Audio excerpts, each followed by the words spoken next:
ఈరోజు శ్రీకాకుళం జిల్లాకు సంబంధించి జెడ్పీటీసీలను, ఎంపీపీలను, మున్సిపల్ చైర్పర్సన్లను అందరినీ కూడా ఇక్కడికి ఆహ్వానించడానికి, మీతో కాస్త టైం గడపడానికి ప్రధానమైన కారణం ఏమిటి అనేది కొద్ది గొప్ప మీ అందరికీ కూడా అవగాహన ఉంటుంది అనుకుంటా. ఈ ప్రభుత్వం వచ్చి ఇప్పటికి దాదాపుగా 6 నెలలు అయిపోయింది. మామూలుగా పాలన చేస్తే ప్రజల్లో వ్యతిరేకత కొద్దో గొప్ప ఈ మేరకు ఉంటుందా, కానీ ఫస్ట్ టైం ఇలాంటి ప్రభుత్వం చూస్తూ ఉన్నాం. 6 నెలలు గడవకముందే ప్రభుత్వంలో మీద వ్యతిరేకత ఈ స్థాయి నుంచి ఇక్కడ కనిపిస్తూ ఉంది.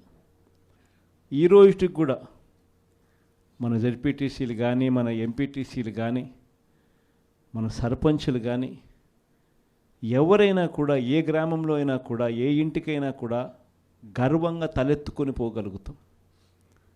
కారణం ఏమిటి అని అంటే, ఎన్నికలప్పుడు మా పార్టీ ఇవన్నీ చెప్పింది, తూచా తప్పకుండా ప్రతి ఇది కూడా చేసి చూపించిన ప్రభుత్వం మాది అని చెప్పి సగర్వంగా తలెత్తుకొని చెప్పుకునే పరిస్థితి ఏ ప్రభుత్వానికైనా ఉంది అని అంటే అది ఒక వైఎస్ఆర్సీపీ ప్రభుత్వమే అని చెప్పి కూడా గర్వంగా చెప్పగలుగుతాం.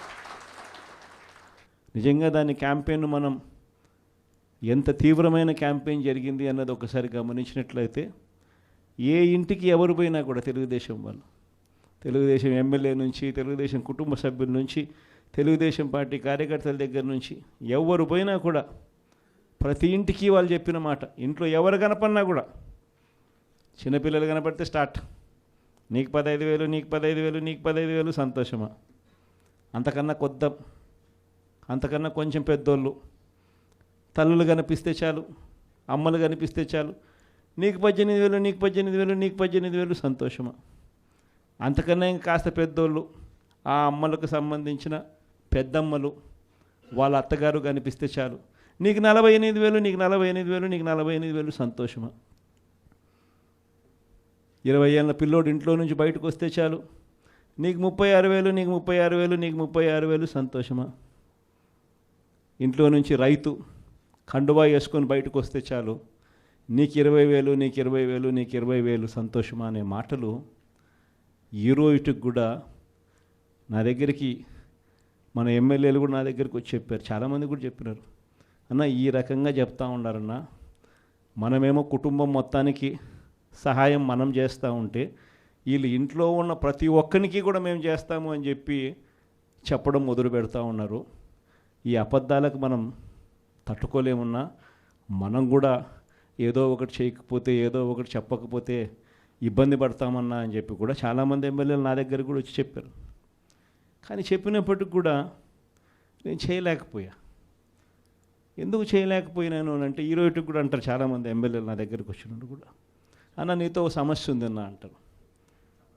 ఏంది ఆ సమస్య అని చెప్పి నేను అడిగితే, అన్న నీతో ప్రాబ్లం, నీలో అతి మంచితనము, అతి నిజాయితీతనం, ఈ రెండు నీతో ఉన్న సమస్యలు అన్నా అని చెప్పి కూడా అంటారు. వాస్తవమే, అతి నిజాయితీతనము, అతి మంచితనము, ఈ రెండు బహుశా నాకున్న ప్రాబ్లమ్సే కావచ్చేమో. కానీ మళ్ళీ రేపొద్దున మనం అధికారంలోకి వచ్చేసరికి మాత్రం మళ్ళీ అవే కారణాల వల్లే మళ్ళీ మనం రేపొద్దున అధికారంలోకి వస్తామన్న మాట కూడా అంతే వాస్తవం. ప్రైవేట్ స్కూళ్ళు గవర్నమెంట్ స్కూళ్ళల్లో పోటీ పడగలుగుతాయా, ఇది సాధ్యమేనా అని చెప్పి అనుకునే పరిస్థితి నుంచి ప్రతి 6వ తరగతి నుంచి ప్రతి క్లాస్ రూమ్లోనూ డిజిటల్ క్లాస్ రూములు తయారు చేసి ఇవన్నీ తీసుకొచ్చి మన హయాంలో గర్వంగా కూడా తలెత్తుకొని చెప్పగలుగుతాం. ప్రైవేట్ స్కూళ్ళు గవర్నమెంట్ స్కూళ్ళతో పోటీ పడే పరిస్థితి వచ్చింది అని అంటే అది ఒక్క వైఎస్ఆర్సీపీ హయాంలో మాత్రమే. వసతి దీవెన గాలికి ఎగిరిపోయింది. పిల్లలను ఈరోజు చదువుకునే దానికోసం ఇంజనీరింగ్ కాలేజీలో యాజమాన్యాలు, మీరు ఫీజులు కట్టకపోతే మీరు చదువుకునే దానికి మేము ఒప్పుకోము, ఫీజులు తీసుకొని రండి అని చెప్పి పిల్లల్ని ఇంటికి పంపిస్తూ ఉన్న పరిస్థితులు ఈరోజు కనిపిస్తూ ఉన్నాయి. వైద్య రంగం పరిస్థితి కూడా అంతే దయనీయంగా ఉంది. ఆరోగ్యశ్రీ సేవలు మార్చి నుంచి ఇంతవరకు బిల్స్ లేవు. వ్యవసాయం పరిస్థితి అంతే.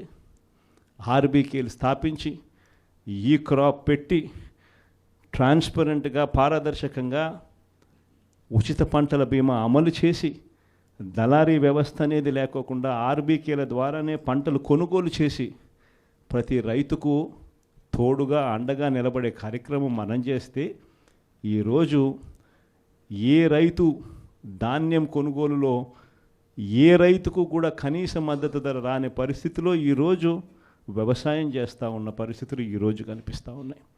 మళ్ళీ పథకాలు ఎలా ఉన్నాయో అని హలో అని ఫోన్ చేసి అడుగుతారంట. సరే పథకాలు ఉంటే కదా నువ్వు హలో అని చెప్తే అవతలోడు హలో అని చెప్పి మళ్ళీ చెప్పేదానికి. పథకాలు లేవు, ఫోన్ చేసి నువ్వు హలో చెప్తున్నావు. అది పరిస్థితి. ఇంత దారుణమైన పరిస్థితుల్లో ఒకవైపున ఉంటే మరోవైపున చూస్తే విచ్చలవిడిగా కరప్షన్.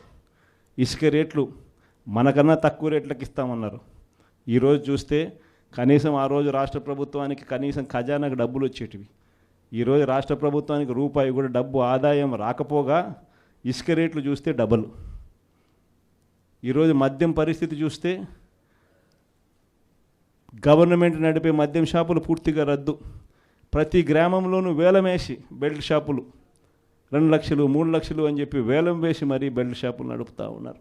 6 నెలలు అయిపోయింది. ఇక మనం కూడా ప్రజల తరపున నిలబడాల్సిన సమయం వచ్చింది అని చెప్పి గట్టిగా కూడా మళ్ళీ చెయ్యి కలిపి పనిచేయాలి అని చెప్పి చెప్పడానికి మళ్ళీ మిమ్మల్ని అందరినీ కూడా ఇక్కడికి రమ్మని చెప్పడం జరిగింది. నా ప్రోగ్రాం సంక్రాంతి తర్వాత నా ప్రోగ్రాములు కూడా జిల్లాల్లో స్టార్ట్ అవుతాయి. నేను కూడా సంక్రాంతి అయిపోయిన తర్వాత జనవరి 3వ వారం నుంచి జనవరి చివరిలోనో జనవరి 3వ వారం నుంచో నా ప్రోగ్రాములు కూడా జిల్లాల్లో స్టార్ట్ అవుతాయి. నేను కూడా ప్రతి జిల్లాలోనూ అక్కడే నిద్ర చేస్తా. ప్రతి బుధవారం ప్రతి గురువారం ఒక్కొక్క పార్లమెంట్లో 2 రోజులు 2 రాత్రులు అక్కడే పడుకుంటా. 3 రోజులు 3 నియోజకవర్గాలు, మరుసటి రోజు గురువారం మరో 4 నియోజకవర్గాలు కార్యకర్తలతోనే మమేకమయ్యే కార్యక్రమాలే చేస్తాం.